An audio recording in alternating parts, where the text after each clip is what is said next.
Have y'all seen the Barbie movie yet? Yeah, okay, a lot of yeses, some no's. I haven't seen it yet, but I'm very excited to see it. Mainly because of what it's doing to white women. This is crazy. This is wild. What is happening? Like, I haven't seen it yet. I don't know what's happening in the movie, but white women are walking out militant as hell. This shit is Malcolm X for white women. This is fucking crazy. Dude, all of my white female friends that walk out of the movie are like, maybe we should do something about the Supreme Court. I'm like, jeez. What is happening in the movie? It is wild. This shit is like 300 for blondes that were in sororities. This is crazy. They just walk out of the movie like, I wish a fucking man would try to give me directions right now. I wish. I'm like, oh, okay. God damn. That's wild. I used to be a very chill person. Nothing ever bothered me. Nothing ever got to me. Everything rolled off my shoulder. Turns out I was just 17. I should have been chill. I wasn't paying any rent yet or anything. Now I'm in the real world. I'm very upset. This is horrible. And it sucks because when you're at every stage of your life, you feel stress. Every part of your life you felt stress. But as a kid, you think you know stress. Like you're sure that you know real stress as a little kid. Most stressed out person I ever met in my entire life was in elementary school. We were both 6, and this is the most stressed out to date. I've never met anybody like this. This kid was walking around like he had a full pension he was about to lose. Like he would crush his juice boxes when he got done with just so much like he had a mortgage. It was crazy. I'll never forget this. There was one time I went to a Montessori school, so we got nap time a little longer than other kids.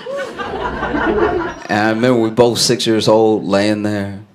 It was nap time, and nap time was the only time the teachers got a real break from us. But they needed all of us to be asleep, and he was just eyes wide, looking at the ceiling, thinking about an annuity or something, just like. And sure enough, teacher walks up to him very sweetly. I remember because I was laying next to him. She's like, Is there anything I can get you? Or like, do you need an extra pillow or something? And like, I wasn't asleep, but I was dozing. You know, there wasn't anything on my 6-year-old mind. I was chilling. You know? But what he said woke me right up. It was the wildest. So she's like, do you need anything? Is there anything I can get you? And he turns to her and said, naps don't help when your soul is tired. So, whoa!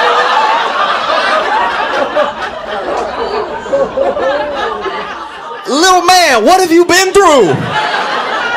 What's happening right now? Oh, it's terrifying. It was crazy. I went to college for design, and it's funny how when you're graduating college, right at the end is when they tell you could have not done any of this. It's like the dean is like shaking your hand and handing your diploma and whispering in your ear. It's like, you didn't have to. And I remember I was just looking for any job that I could get out of college, and I started working at a grocery store. And I told them that I majored in design, and they were like, oh, you can design how we put up the grapes.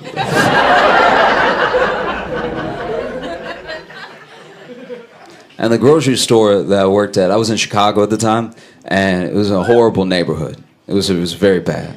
This was like an epically bad neighborhood. We had so many different characters because there was a clinic at one end, like it was like a methadone clinic, so a lot of people that were on or trying to get off drugs would just be around the store. And then there was also a mental facility, so the people who got out of the mental facility but didn't have anywhere to go would just hang out at the grocery store. So I was constantly in danger. I got used to it. And I remember we had this guy, he was a pigeon man. And my man, I don't know if he was homeless or not, but all I know is he filled the parking lot with pigeons. Pigeons love this dude so much. This nigga was usher for pigeons. I remember one time there was this guy walking into the store that I don't know exactly what he said because I was putting up the cart, so I overheard something rude being said, but I don't know exactly what it was. But he was like, why don't you get a job, you piece of shit? Like, said something that was way too mean to just be passing somebody to walk in a grocery store. It was wild. Pigeon Man didn't do anything, just stood there chill. Got a couple pigeons here, a couple pigeons here. Just let it go. Rolled right off the shoulder. And then the guy's walking out of the store.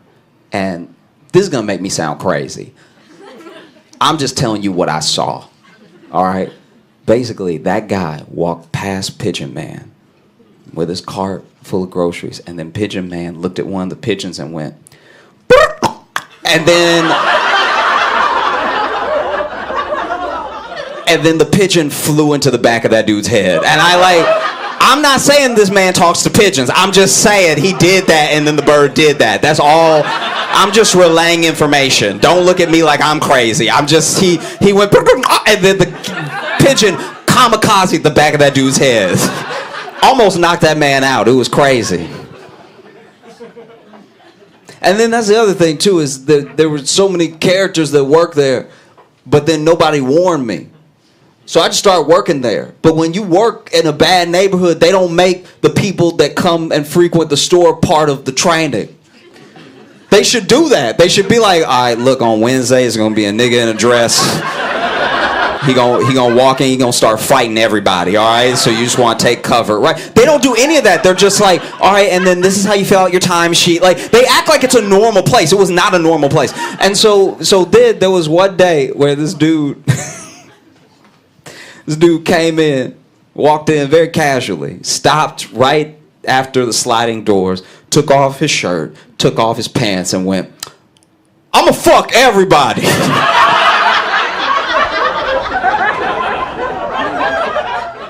And then everyone started leaving the store. Everyone casually started filing out like it was time to go.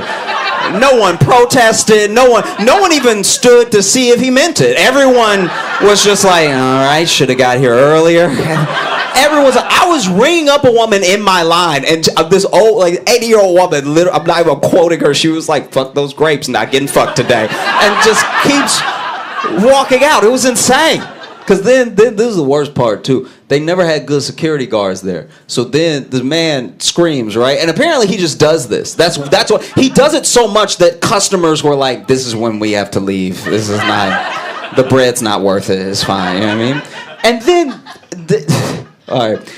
So I don't know the name of it, so I can't put them on blast or anything, but like they used this security guard service that was the worst security guard service I've ever seen in my life. I don't know where they were getting these security guards, because these people, not only were they not trained to, like, they didn't like secretly know Krav Maga or something like that, they also weren't big. So then this man rolls in, he's like, I'm gonna fuck everybody, and then everyone starts leaving, and then the security guard, who I hadn't even noticed that day until this moment, because then I started scanning the grocery store for him. Security guard, I see him in the corner of my eye, he's walking towards me, and he's over here hobbling towards me. My man is 76 years old with a bad knee and just like, I think a metal ankle. I don't know what was going on with his legs, and he walked over and whispered in my ear, he's like, can you say something to him? I was like,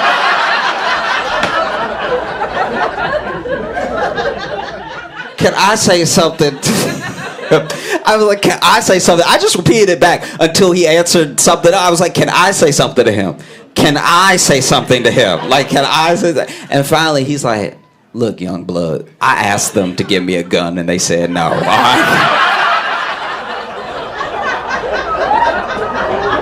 They know I can't fight. I would have cleared all this out if I had my pistol with me.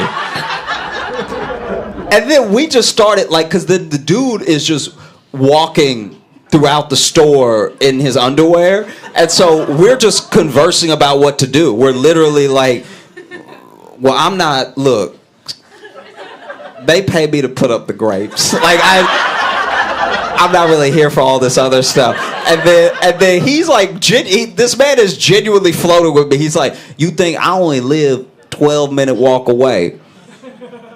should I go get my gun? Like, and then we can just, look, I can go get my gun. We can act like you found it, right? And I was like, no, why would I find your gun that's at your house? And then my man said he said it was a 12-minute walk, but he's like, but you know I walk a little slow, so you're gonna have to hold him down for about half an hour.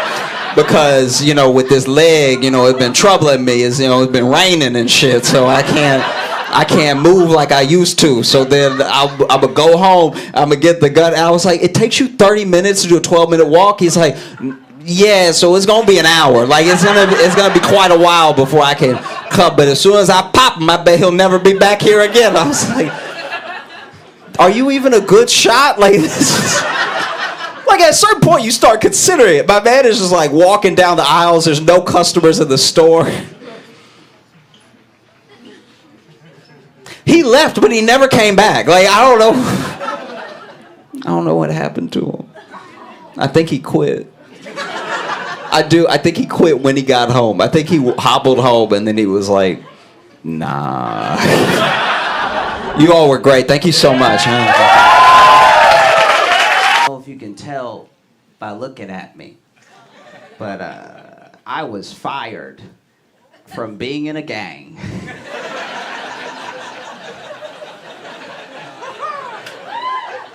They kicked me out because I was too positive.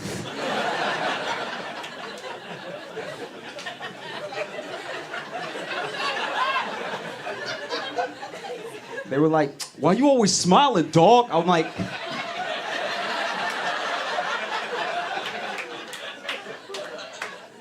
I mean, none of us are dead or in jail, and we're a gang.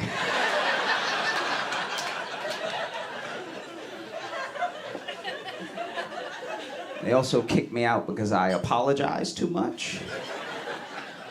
Our drive-bys sounded like, sorry. Like that's. After a while, I saw their point, you know? And even when it came down to it, and they were kicking me out, and I was like, I just want to hang out with my friends, and you guys are my friends, and now I don't know what I'm gonna do. Why do I have to leave? And they were like, bro, you giggle.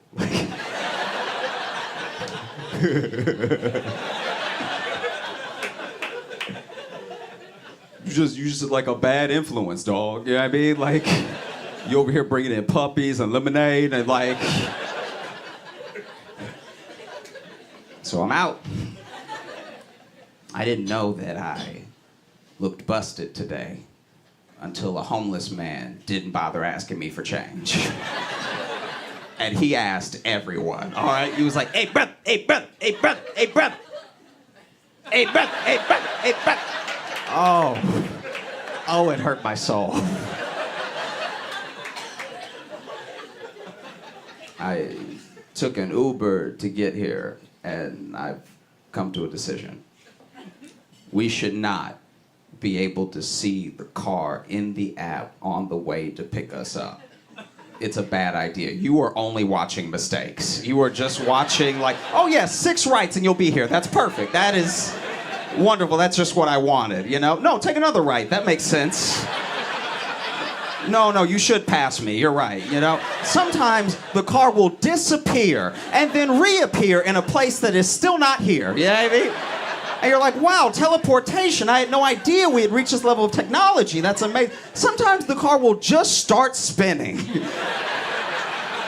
And it'll spin further away from you. And you're like, is he drunk? Should I get in the car, you know? It's terrible, and it's disrespectful to the driver, you know? Because it's only their job to drive you, not to look cool on the way to pick you up. It's not their job to drift down the street and land in front of you perfectly. Pop the car door open like Ryan Gosling. It's just their job to drive you. They're not at work yet, and you're watching them. Imagine if you had that. Imagine if your boss had you on a screen before you got to work.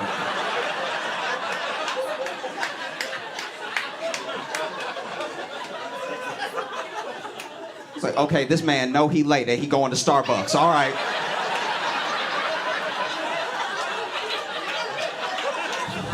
Okay, we're gonna have to have a discussion. I'm into comic books a lot. It started out when I was young. I couldn't afford the good comics, so I would get these sort of like discontinued publications that were like a quarter. Because of that, I never knew what other kids were talking about. Then I read Spider-Man. I was like, this is way better. Oh my gosh, I wish I had grown up with even a little bit of money, and then I would have just bought the $1.25 comic and known what my friends were talking about. I don't know if you saw this story. There's a group of Girl Scouts that were outside of a dispensary in Chicago selling Girl Scout cookies. And what hustlers, you know? Like, we've come full circle as a society, because it used to be that kids would walk out of a store and an adult was trying to sell them weed. Now adults are walking out of dispensaries and there's kids like, hey.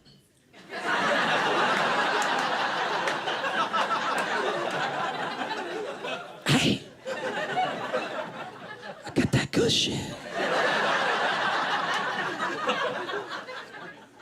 You hungry? Everybody get hungry.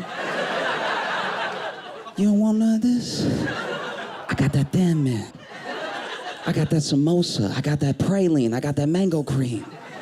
I got that shortbread.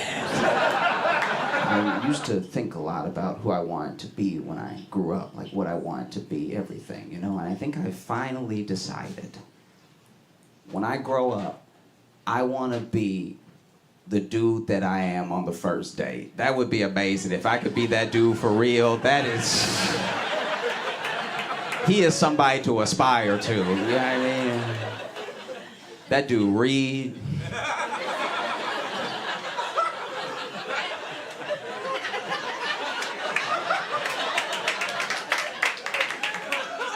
He pulled chairs out for people. I don't even pull out the chair for myself. I actually stick my leg under the table and drag the chair out like an animal and then sit down in it. And he's got money. You know what I mean? Like, my second date's just... We going through samples at Whole Foods while we learn about each other. The advice that I wish I got when I first started was to quit. I stuck with comedy because even though a bomb is this scary thing that no comic wants to experience, I don't do that well in individual conversations. And so a comedy show is just bombing with everyone at one time, you know? I haven't always lived here. I actually moved to New York from Chicago. Me too. And I quickly realized how proud New Yorkers are of their time. What I mean by that is how, like, long they lived here. You know what I mean? Like people be like, I'm a real New Yorker, dog. I've been here 8 years. And then somebody in the back that nobody was talking to goes, nah, man, it doesn't start till 10. Like, what are you talking about? Your New York time shouldn't be measured by calendar year. It should be measured by your experiences, you know?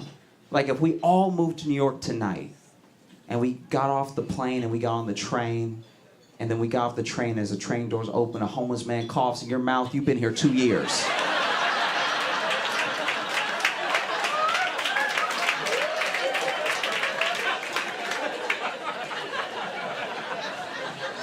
That's 2 full years right there.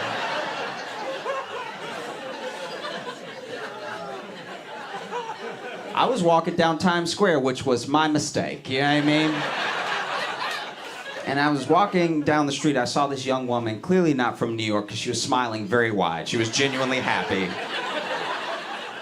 And you also could tell that she wasn't from here because she was looking up at, like, the screens and the buildings and everything, and she was just blown away because she had seen this in movies, and it's here now in front of her. This is insane, you know? And so then she opened her mouth to say, wow.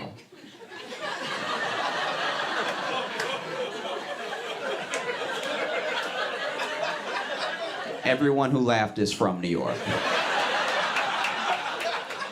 She opened her mouth to say wow because she was full of joy and hope and life.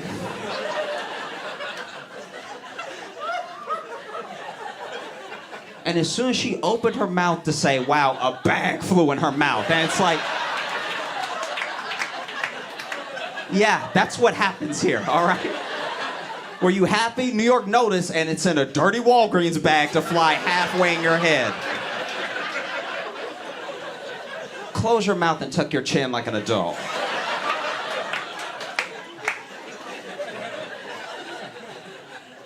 To take the train everywhere, and it's exhausting. I know that everyone doesn't have this problem, but I'm like, I don't know, I'm just pressed up against people the entire ride, just like mushed in between people. I'm surprised no one is in me. I'm pressed up against so many people so hard. And I'm not a big man, so if I get pressed up against two big men, it's not uncommon for my feet to leave the ground. So now I'm just dangling in between two grown men as the train goes. And then they go to get off, and I'm like, sir, please don't do this. I got 3 more stops, please. Like, it's a terrible feeling. I was on the train with one of those ladies that had those baby backpacks. Yeah. You know what I'm talking about? Where the baby is the backpack? Like, she don't want to look at her kid. Like, the baby hanging in the other direction, you know, in some sort of, like, suspended timeout. Baby could be gone for all she knows. It could be a sack of potatoes. Traded for a baby, and she'd still just keep walking, you know what I mean? So it was just me and the baby pressed up against each other, nose to nose like this, just mushing heads. And this is a baby. That's a soft head. I should not be mushing my grown skull against this baby, you know? But I'm mushing up against the baby, and I look at the baby, and the baby looks at me, and he's like, I don't know.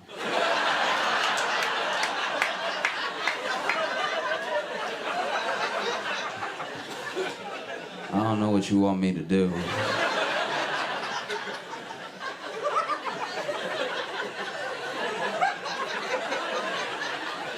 I'm a baby. My feet don't touch the ground either. And then the train sped up, and as it sped up, it like shook a little bit, and the baby, I don't know what age of baby this baby was, but he definitely wasn't like hold his own head up age. Like, he was out here.